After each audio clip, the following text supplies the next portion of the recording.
Terima kasih Anda masih di iNewsroom. Pemirsa, salah seorang pengacara yang menggugat ijazah Presiden ke-7 RI Joko Widodo ditetapkan sebagai tersangka oleh Polres Sukoharjo, Jawa Tengah.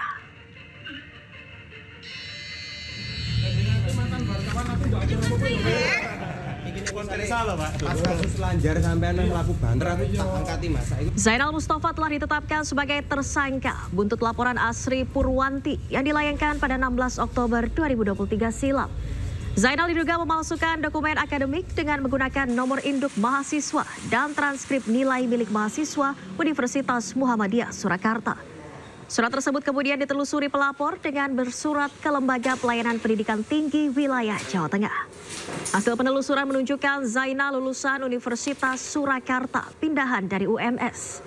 Atas perbuatannya, Zainal dijerat pasal 262 ayat 2 KUHP tentang penggunaan surat palsu dengan ancaman hukuman penjara maksimal 6 tahun. Surat penetapan tersebut ditujukan kepada kejaksaan. Bahwa Polres Sukoharjo betul sekali telah menetapkan tersangka ZM.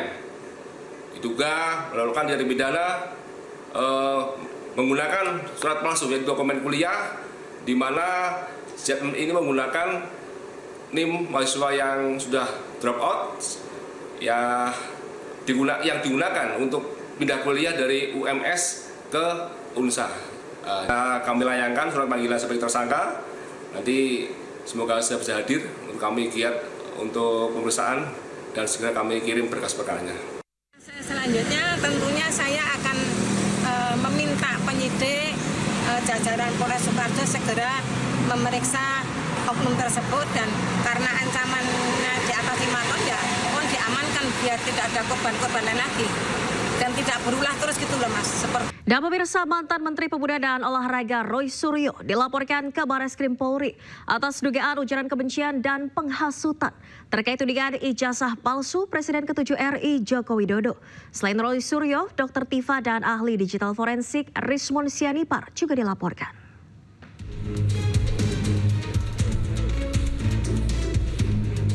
Perhimpunan Advokat Pradi Persatu melaporkan sejumlah pihak ke Barreskrim Polri atas dugaan ujaran kebencian dan penghasutan soal tudingan ijazah palsu Presiden RI ke-7 Joko Widodo.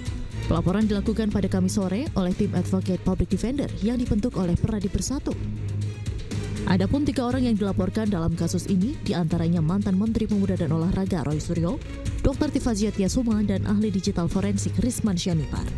Tapi kan kita juga punya dalil bahwa apa yang dituduhkan itu kan tidak berasal dalam pengertian itu kan secara hukum harus dibuktikan dulu di pengadilan apakah barang ini palsu atau tidak. Jadi tidak bisa semena-mena mengatakan bahwa itu palsu sebelum putusan pengadilan. Nah, itu sebabnya kita melaporkan ketiga oknum ini, ya, karena kita melihat bahwa perbuatan mereka itu kan sudah menyatakan permusuhan, kemudian kebencian, kemudian penghinaan kepada masyarakat luas. Padahal apa yang dituduhkan itu kan belum tentu benar. Salah satu terlapor, Rismon Sianipar, yang merupakan ahli digital forensik, menyampaikan pelaporan dirinya ke polisi merupakan risiko perjuangan untuk mengungkap kebenaran. Itu sudah bagian dari perjuangan, ya Bang ya. Bagian dari perjuangan dan resiko yang sudah dikalkulasi. Kalau kita mengungkapkan kebenaran ilmiah, pasti banyak pihak-pihak yang tidak terima, ya Bang ya. Jadi itu kita sedang konsultasi ke tim pengacara, ya. Apakah kita nanti akan lapor balik atau tidak itu? Ya, karena bagi kami kebenaran ilmiah itu mendewasakan dan mencerdaskan bangsa justru tanpa narasi-narasi yang dikarang-karang. Dan temuan kami atau kajian ilmiah kami itu bisa diverifikasi oleh ahli lain, baik di dalam maupun di luar negeri. Jadi laporan tersebut juga harusnya dengan dasar ilmiah. Sebelumnya, Roy Suryo CS menjadi sorotan atas tudingan ijazah palsu Presiden RI ke-7 Joko Widodo. Mereka dilaporkan atas dasar pasal penghinaan, penghasutan, dan atau membuat kegaduhan. Dari Jakarta, tim liputan iNews melaporkan. Pemirsa, polemik 8 tuntutan Forum Purnawirawan Prajurit TNI salah satunya terkait usulan mengganti Wakil Presiden Gibran Rakabuming Raka mengundang reaksi beberapa petinggi partai politik dari Koalisi Indonesia Maju. Reaksi mereka terkait hal tersebut adalah meminta seluruh pihak untuk menghormati konstitusi.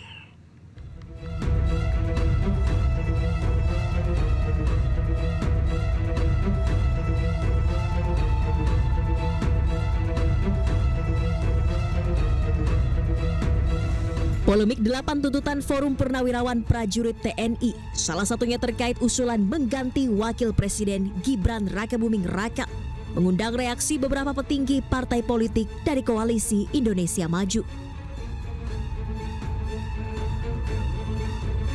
Ketua Umum PSI Kaisang Pangarep menanggapi usulan penggantian Wakil Presiden Gibran Rakabuming Raka dengan menyebut bahwa terpilihnya Presiden dan Wakil Presiden pada pemilu 2024 sudah sesuai konstitusi. Secara konstitusi, Presiden dan Wakil Presiden kan sudah dipilih langsung oleh rakyat.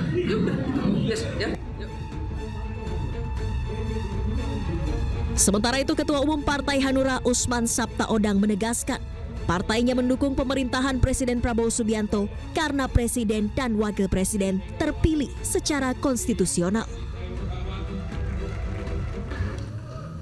Karena kita berdasarkan konstitusional. Betul? Jadi bukan saya sendiri, saudara-saudara semua.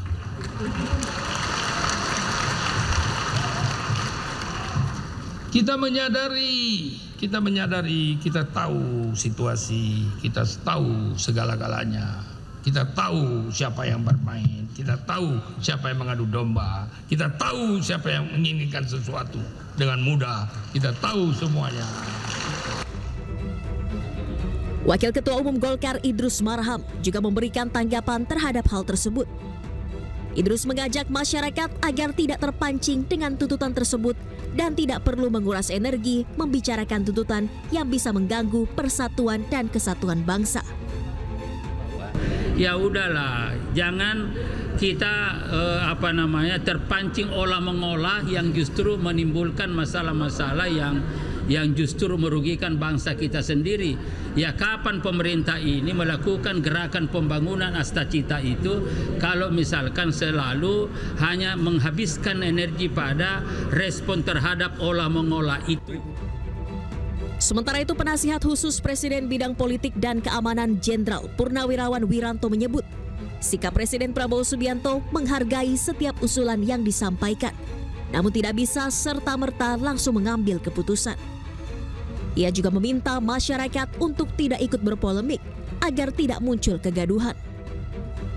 Oleh karena itu, beliau berpesan tadi kepada saya agar disampaikan kepada masyarakat ya agar tidak ikut berpolemik masalah ini, ya. Tidak ikut menyikapi pro dan kontra, ya, karena hanya akan menimbulkan kegaduhan-kegaduhan ya, yang akan mengganggu kebersamaan kita, keharmonisan kita sebagai bangsa. Sebelumnya, Forum Purnawirawan Prajurit TNI menyerukan usulan pencopotan Wakil Presiden Gibran Rakabuming Raka melalui MPR, di mana gerakan ini didukung lebih dari 300 purnawirawan TNI. Tim Liputan iNews melaporkan. Dan pemirsa, berdasarkan pasal 7B Undang-Undang Dasar 1945, Wakil Presiden bisa dilengsarkan jika terbukti melakukan pelanggaran hukum. Pelanggaran tersebut berupa pengkhianatan terhadap negara, yakni melakukan tindak pidana berat, korupsi, dan penyuapan.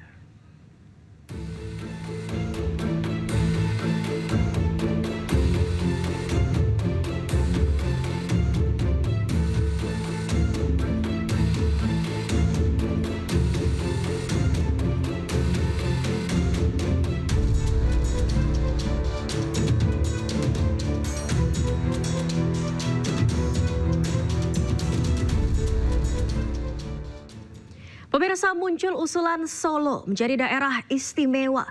Bahkan usulan tersebut sudah dibawa dalam pembahasan di Komisi 2 DPR RI.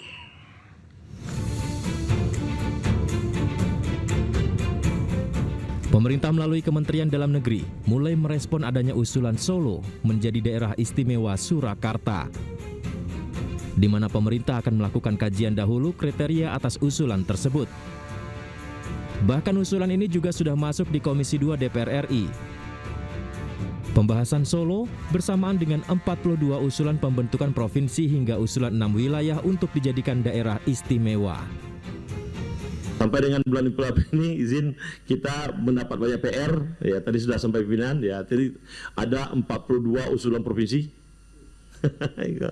252 kabupaten, 36 kota. Nah, ada 6 yang daerah istimewa, meminta daerah istimewa, dan juga ada 5 meminta daerah khusus. Tentu izin sekali lagi ini adalah PR kita bersama karena undang-undang mengamanatkan agar pemerintah dan DPR untuk melakukan langkah-langkah evaluasi ke depan.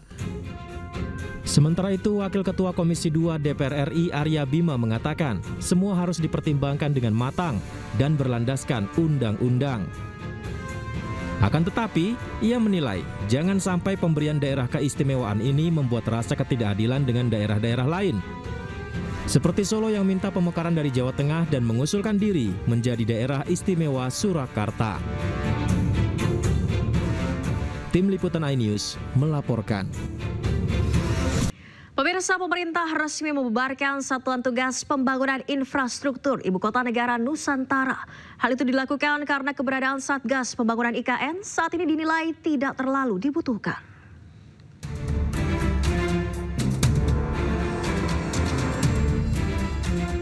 Sekretaris Jenderal Kementerian Pekerjaan Umum Zainal Fatah mengungkapkan alasan pembubaran Satuan Tugas Pembangunan Ibu Kota Nusantara. Pembubaran dilakukan salah satunya karena kelanjutan Satgas tidak direstui Menteri Keuangan Sri Mulyani. Zainal Fatah menegaskan kita komunikasi secara administratif dengan Kementerian Keuangan, Keuangan menolak. Artinya kelihatannya tidak perlu itu Satgas. Ya sudah, kita bubarin karena tidak bisa dieksekusi.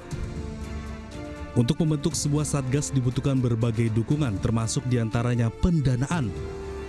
Ditambah lagi saat ini otorita IKN telah mulai bekerja normal sehingga peran Satgas Pembangunan IKN tidak terlalu dibutuhkan. Sebelumnya Satgas itu dibentuk di era pemerintahan Presiden ke-7 RI Joko Widodo. Tim Liputan iNews melaporkan.